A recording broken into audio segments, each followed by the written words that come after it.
Welcome back. Policing is a contentious issue, especially concerning the use of violence and its disproportionate impact on certain communities. Now, despite endeavors to mitigate racial disparities, significant inequalities endure. Our upcoming guests offer some unique insights to the intricate dynamics within police departments and prevailing culture, influencing officers' behaviors as well as attitudes. Joining us now is an author and assistant professor in the Department of Sociology at the University of Texas at Austin, Michael Sierra-Arévalo. And we thank you so much for joining us. Thank you. Thank you so much for having me. I'm happy to be here. Glad to have you. And first of all, I'll start off with the disclaimer. You know, my family's all down there at UT by Austin, so you're 100%. yeah. So I'm a Texas guy too. So glad to have you sharing with us today.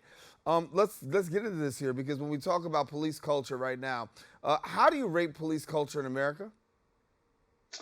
I would say that police culture in America has a very long tradition of resisting reform at every turn.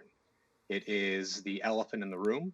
Everyone who knows policing knows that the police culture is powerful.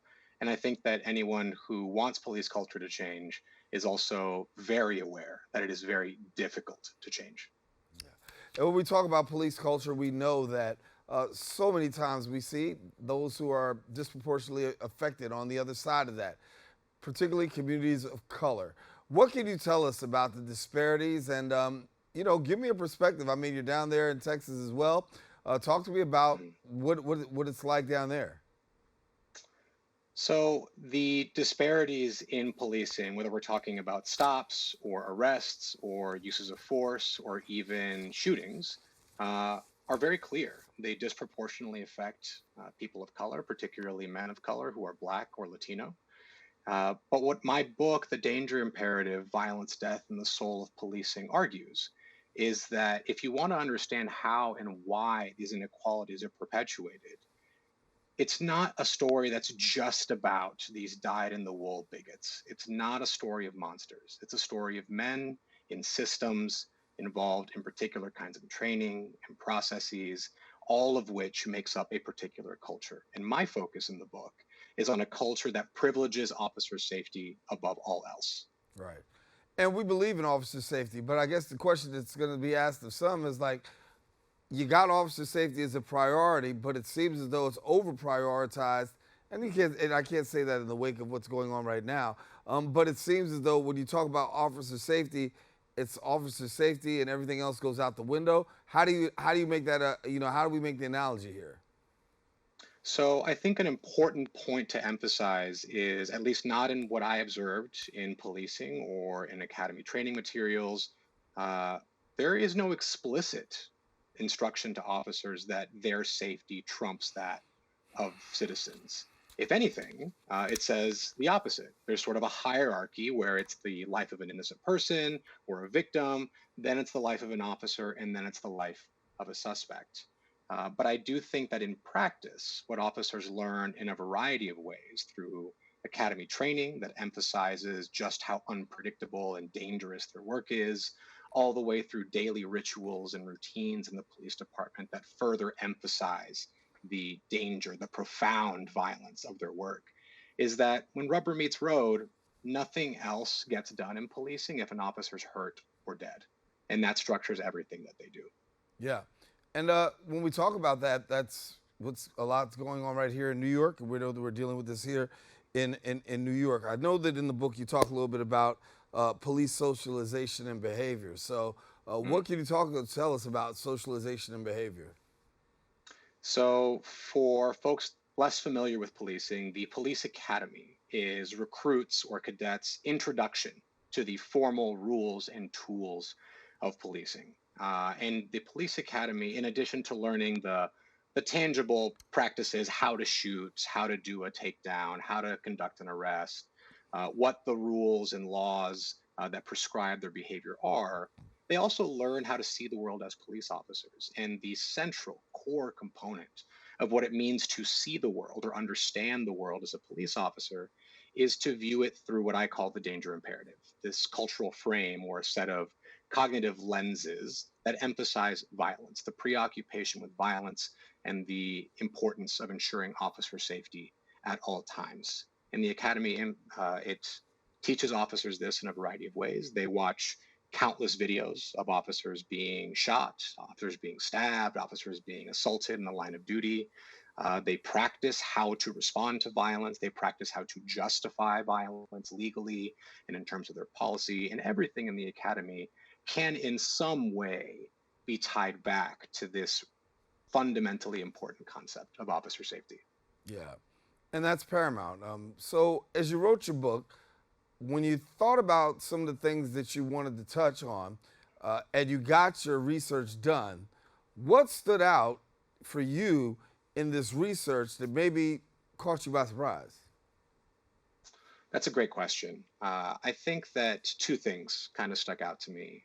One was that how officers talked about their job frequently focused on violence. It focused on their need to be constantly ready to address violence if they were to confront it, their need to be constantly training, their need to maintain hypervigilance at all times, the idea that no interaction can really be assumed to be a safe one. There's no such thing as a routine call. And that stood out against the reality that most calls actually are routine. Police work is oftentimes very boring. And when it's not boring, it's crushing. It is work that few people can understand if they don't know what it's like to spend all day going from call to call to call, sweeping up the broken pieces of a social system that continually disinvests from things like social services and mental health care in favor of paying for more police and more prisons. And so it was the disjuncture, it was this gap between how police talked about what mattered most in their work and what the reality of the work seemed to be that stood out most starkly for me. Well, I'm pretty sure from a police officer's perspective, it's that one routine call that can just go awry and change everything. So, Mm. looking at that and saying, hey, there's no such a thing as a routine call.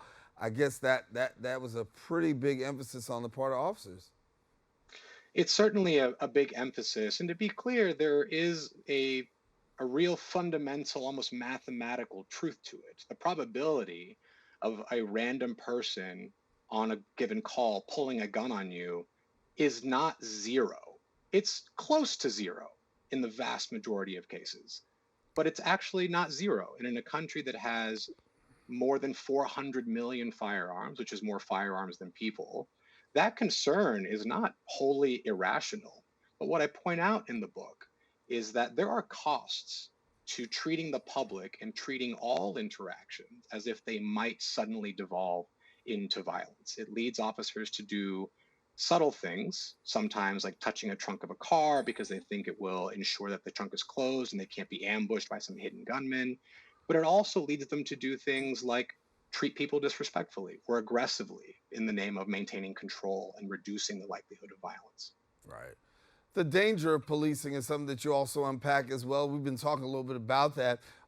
Expound a little bit about your thoughts on the danger of it.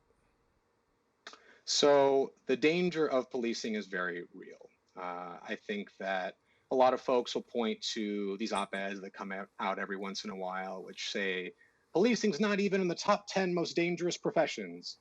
And that's only true if you look at the rarest outcomes of violence, which would be deaths. And in that is technically a true statement, if that's how you're defining danger, because truck drivers and lumberjacks and deep sea fishermen all have higher rates of death in the line of their work than, say, police officers do. The obvious difference, of course, is that lumberjacks and deep sea fishermen aren't killed by another person. So when you look specifically at what we call felonious death, and even more so if you include measures like assaults that don't lead to death, policing is far more dangerous than, say, what I do as a professor or what you do in your line of work. And so by that measure, it is more dangerous. And yet, it is also true that firearm assault in the line of duty, or being killed in the line of duty, or stabbed in the line of duty are exceedingly rare phenomena in the scope of what policing is. Most officers will never shoot their gun in the course of their work, much less be shot or die as a result of a gunshot. Yeah, let me talk a little bit about accountability here because the question on the hearts and minds of so many people, as we see, is police accountability. We saw in the death of George Floyd, the murder of George Floyd, finally police accountability. But then after that, subsequently, we saw laws begin to change. We saw attention being given to really bringing police officers who are rogue and not good to a level of accountability. Talk to me about the accountability perspective, and then we'll get into reform in a second. So I think that what happened in the wake of the murder of George Floyd was a necessary step towards something that might look like justice. But I don't view Chauvin's incarceration as justice. It is a small step towards accountability. And I think with a historical perspective, it becomes very clear that George Floyd and the subsequent push for policy change and reform and accountability measures, it's just the latest chapter in a long cycle of these sorts of events that have been happening, frankly, for as long as policing has existed in the United States. Progress is slow, it is halting, it's often two steps forwards, sometimes three steps back, and then two steps forward again. And I think that what I have come to the conclusion about after writing The Danger Imperative is that there are a lot of things stacked against wholesale change in policing, whether that be legal reform or training reform, much less cultural change within policing. Policing is functioning exactly as it was intended to function. And I think that that calls for us to re-examine what it is that we expect from the policing institution and what other options there might be to provide for public safety. Interesting. Let me take a go back for a second and just talk to you about your work. I know that you worked on the City of Austin's Public Safety Commission. Given the fact that you've had this time to do this research and really be able to find out about policing and talk to me about the level of engagement that you're having with community after having these kind of discoveries. So I had the privilege of serving on the City of Austin's Public Safety Commission from 2020 to 2023. I actually have a training this afternoon so that I can resume my role in the Public Safety Commission for 2024 and a few more years after that. And my role there is largely to use the tools of social science to provide context. I take for granted that I read a lot of academic papers, and though I might not be the most sophisticated statistician in the world, I can read some papers about those things. And my role there is to listen to community members who come to our meetings to discuss their concerns about policing, as well as emergency services like EMS and fire, and to provide suggestions to council based on my expert opinion rooted in social science research. And that touches everything from training to police accountability to use of force. Generally, anything that touches emergency services is within the purview of the Public Safety Commission that I serve on. Yeah, well, talk to me because as we're here and we're discussing public safety, a huge issue is really centered on community policing. We know that that's the way we grew up. I mean, I grew up on community policing. 100%. I think that to many ways that's gone away, and when we talk about that, how do we get past that? So the funny thing about community policing is that it is everything and it is nothing. It has origins back in the 1950s. There were calls for essentially cultural competency in police departments and building these substations, usually in poor, high crime neighborhoods, to provide a means for community members to interact directly with police. This begins to sound like the idea of community policing, right? This idea of non enforcement contact to define problems and then solve problems together. And I think in theory, it sounds really nice. And I've even taken part in studies that show that these non-enforcement contacts, like a simple door knock, introducing oneself, saying, "Hey, I'm Officer Sierra-Arévalo. I'm a community policing officer in your neighborhood. Here's my card with my phone number. Please let me know if you have any problems that you want me to take a look at." That can actually improve perceptions of police. But improving perceptions of police is very different from doing really important stuff like enhancing police accountability or reducing use of force or reducing police misconduct.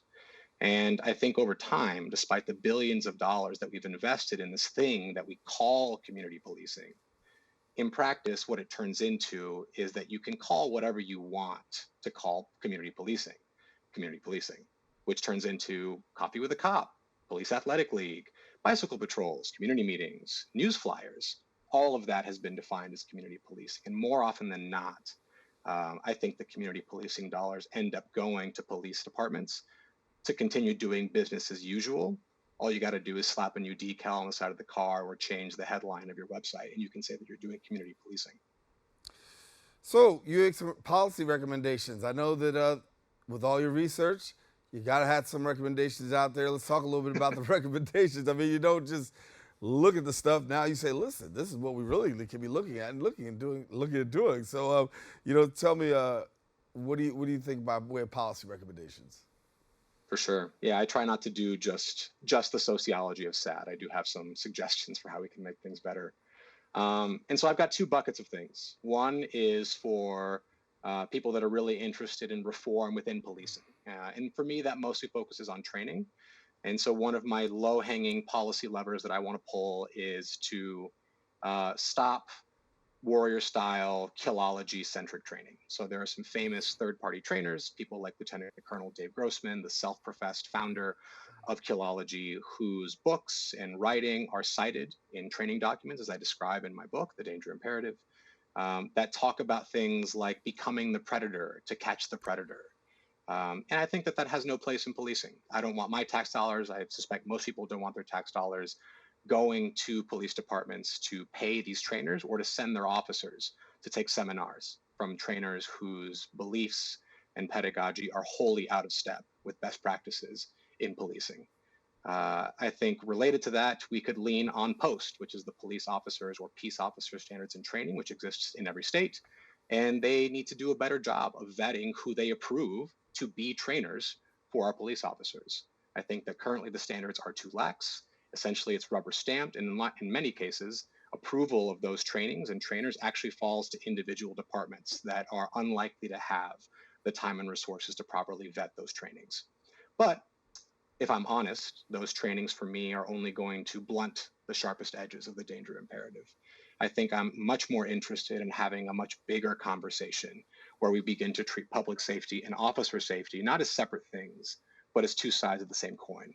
And to that end, I would like to pursue and see cities pursue and see police departments and big organizations like IACP and the Fraternal Order of Police back non-police interventions to reduce violence on the streets where police officers and community members spend time. Simple things, inexpensive things, like improving lighting, planting trees, fixing the facades of broken down buildings and clearing lots, putting in more mental health care facilities, all of which are shown to reduce crime, violence, and in some cases, specifically assaults on police officers themselves. We know that there are ways to reduce violence that don't involve police. I want to jump in on here because you brought up that key issue. No, you brought up that key issue about mental health. There's the talk about mental health officers actually being present, or mental health workers actually being present at many of these routine calls that are being given in place of police. We know that sometimes it's mental health that leads to incidents of violence or escalation of violence when something with a mental health professional could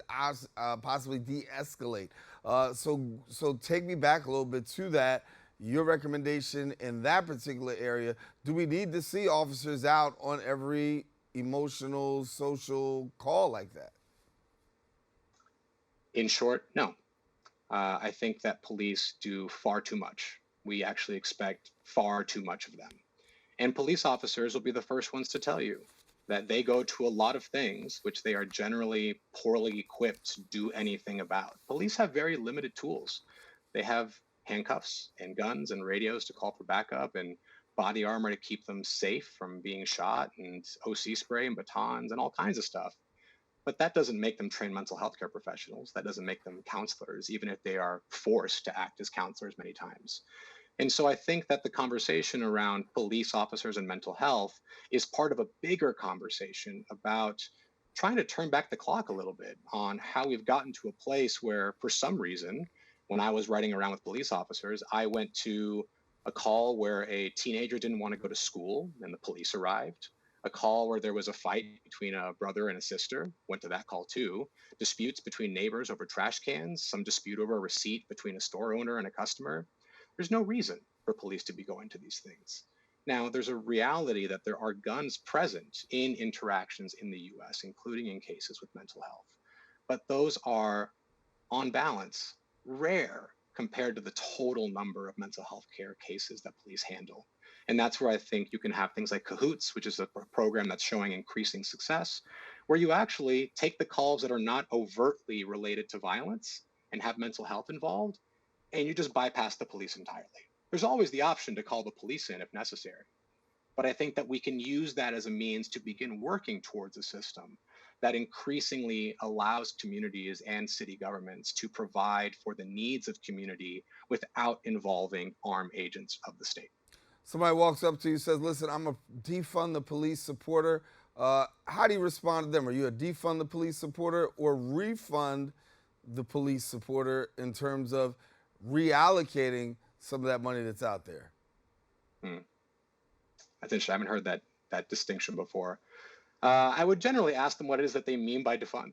I think some people say defund because it is a catchy word, which I think captures a general dissatisfaction with policing. They see the, mind-boggling price tag for the NYPD or the Chicago PD or the LAPD, and they think certainly we can do something else with that. But I think that it raises very tricky questions about, okay, let's say that you do cut $1 billion out of the NYPD budget. Where does that go? Are the communities that you're going to potentially invest that money in equipped to use that money? Do we have infrastructure to use those things? And so generally speaking, I'm not inherently opposed to the idea of defund/refund, but I think that just using a slogan doesn't actually answer really hard questions about where we're going to use those dollars and how. I do think, however, that if being for defund means that I'm really interested in making policing more efficient and taking things off its plate so that we can simultaneously reduce the budget while reducing the workload in a time of a hiring crisis in many departments, I think it's a great place to start. Yeah. What's been the response from law enforcement as your book is out and people are getting the opportunity to check it out? Yeah, I think it's been generally very positive. One thing that I set out to do when I wrote The Danger Imperative was I wanted to write a book that officers might disagree with, but they couldn't deny that what I was talking about was a real thing that exists in the world, that they could see themselves and see their fellow officers in the pages of the book. And no one, officer of 30 years, officer of 5 years, has said that they didn't believe that I saw what I saw and heard what I heard. They know officers. They understand that this is a real thing. And so that's been really gratifying. And other officers, particularly veterans, 20, 30 years on, they have said that I have named something, the danger imperative, that they were scared of, that they were worried about decades ago, that they saw something changing in policing. And as one officer that wrote me put it, he believed that we have taught officers to be scared. Now, I don't use the word scared or fear generally in my analysis of policing. But I think that if officers who have been around, who have done the work, who know how hard it is, who know that there is a time and a place for violence, for coercion, if they say that I think that we have gone astray, and I think that you've pointed something out that's real and that needs to change, then I think I've done my job as a social scientist. Yeah. So if people want to get their hands on it, how do they go about getting their hands on the book? Well, you can find The Danger Imperative, Violence, Death, and the Soul of Policing. You can on Amazon. You can also find it at a bookstore near you. If you do want more information on the book, you can check dangerimperative.com out. And more importantly, if you want to leave me a message or write a review, please use Amazon. Or again, you can shoot me a message at www.dangerimperative.com. And we want to let you know that this is not just an ordinary book that just got written just because you went out on 2 calls or something of that nature. You spent more than 1,000 hours on patrol, more than 100 interviews and 1,000 hours spent looking at things. At the end, when you go back on what you experienced, what surprised you about this whole thing?